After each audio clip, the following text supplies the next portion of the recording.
The Ozark Mountains are a place of raw, untamed beauty. I remember the first time I saw them, the endless green hills rolling like a sleeping giant under a vast open sky. The air here is different, clean and crisp. It fills your lungs with a sense of pure life. Sunlight filters through the thick canopy of oak and hickory trees, painting the forest floor with shifting patterns of light and shadow. You can hear the constant murmur of the wilderness, a symphony of buzzing insects, birdsong, and the rustle of unseen creatures in the undergrowth. This is nature in its most powerful form, a world away from the concrete and steel I once called home. The rivers here are the lifeblood of the land, carving their way through ancient limestone cliffs. They run clear and cold, their waters telling stories of the ages. I would spend hours just watching the current, seeing the way it navigated around smooth, worn stones. It taught me a lesson about persistence and finding a path. In the city, life moves at a frantic pace, a constant rush against the clock. But here, time flows like the river, steady and strong. It reminds you to breathe, to be present, and to connect with the world around you. This is a place that challenges you, but it also heals you. I came here seeking a change, a way to escape the noise and find something real.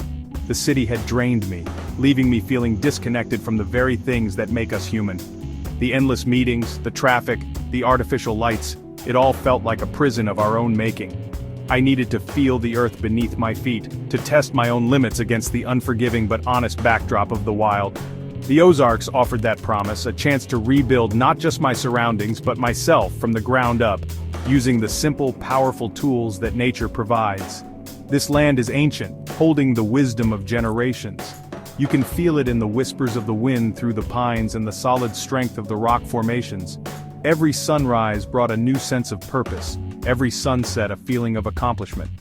The challenges were real, a sudden storm, a steep climb, the need to find clean water. But with each challenge came a greater understanding of my own resilience. I was learning to survive, but more than that, I was learning how to truly live, guided by the rhythms of the natural world. My idea was simple, born from the forest itself. I wanted to create a place where people could rediscover their own strength, using the very environment around them. I decided to build a gym, but not one with polished chrome machines and sterile white walls. My gym would be made of the forest, for the forest. I started by carefully selecting fallen trees, massive oaks and sturdy hickories that had already given their life to the woods. I sawed the logs by hand, feeling the grain and texture of the wood, respecting the power it held. It was hard, grueling work, but every drop of sweat felt meaningful. I used the natural landscape as my blueprint. A thick, low-hanging branch became a perfect pull-up bar, its rough bark providing a natural grip that no machine could replicate. I carved notches into sturdy logs to create weightlifting bars, their heft and balance demanding true strength and focus. I cleared a small, sun-dappled glade, leaving the soft earth as a natural mat for stretching and floor exercises. The entire structure was built with ropes, wood and stone, a testament to what can be achieved with basic materials and a strong will. It was a true jungle gym, a place to move and play. As the gym took shape, it began to attract curiosity. At first it was just the locals, folks who had lived in these hills their whole lives. They were used to hard work, their bodies conditioned by the demands of rural life. They would watch me from a distance, a mix of skepticism and intrigue in their eyes. A man from the city, building what looked like a giant playground in the middle of the woods, but they saw the effort, the raw determination, and slowly, one by one, they came closer. They didn't need an invitation. The shared space was its own welcome. The first person to join me was an old farmer named Jeb. He watched me struggle to lift a heavy log onto two supports. Without a word, he walked over, grabbed the other end, and we lifted it together. That simple act broke the ice.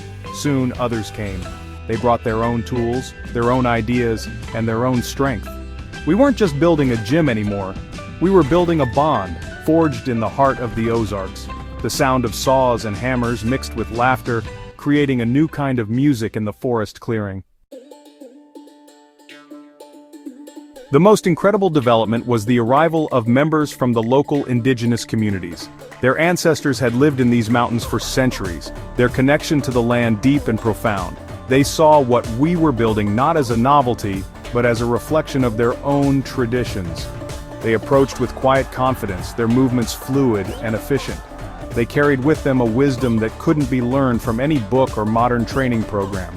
Their presence brought a new, powerful energy to our growing community. This was a turning point. They shared their ancient ways of staying strong, methods passed down through generations. They showed us how to move silently through the woods, a form of exercise that trained balance and awareness. They taught us how to use our own body weight in ways I had never imagined, using techniques that built functional, practical strength. An elder showed us breathing exercises that calmed the mind and prepared the body for exertion, a practice rooted in deep respect for the spirit. It was a humbling experience, a reminder that the newest methods are not always the best. In return, I shared what I knew from the world of modern fitness. I explained the principles of progressive overload, showing how gradually increasing resistance builds muscle. I introduced concepts like high-intensity interval training, demonstrating how short bursts of maximum effort could dramatically improve cardiovascular health. We combined their timeless wisdom with modern science. A young Indigenous man might use a traditional stone lifting technique, but now he understood the biomechanics behind the movement, making it even more effective and safe for his body. The result was a beautiful fusion of old and new. We were all students, and we were all teachers. A city dweller might be spotting a local elder on a log press, while that same elder would later teach the city dweller how to track an animal or identify edible plants on a cool-down walk. The lines between cultures blurred, replaced by a shared goal of health and well-being. We were not just exercising our bodies, we were exercising our minds and spirits, opening ourselves up to different ways of seeing the world. The forest gym became a place of joy and laughter. The sounds of effort, the grunts from lifting a heavy stone, the deep breaths during a hard run, were always mixed with the sounds of encouragement and shared success.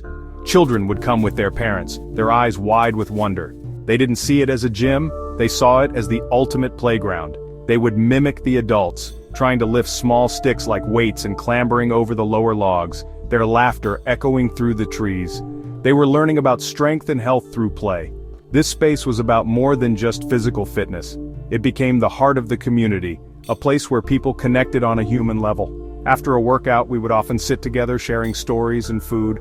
We talked about our lives, our challenges, and our dreams. The farmer, the Indigenous elder, the teacher from the city, we were all just people, united by the simple act of helping each other get stronger. The gym was a great leveler. It didn't matter where you came from or what you did for a living, all that mattered was your effort and your willingness to support others. We saw incredible transformations. People who had felt isolated found friendship. Those who struggled with their health found a new vitality. The community grew stronger, not just physically, but in its spirit of cooperation and mutual respect. The forest, which had always been a source of sustenance and resources, now offered something more, a place for healing and connection.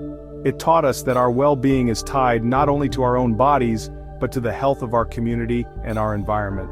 This was the ultimate survival lesson. In the end, the jungle gym of the Ozarks was proof of a simple truth. Nature, health, and community are the cornerstones of a good life. By bringing these elements together, we had created something far more powerful than a simple place to exercise. We had built a sanctuary where different cultures could unite, where generations could learn from one another, and where everyone could discover their own inner strength. It showed us that the best way to survive and thrive is not alone, but together, grounded in the timeless wisdom of the world.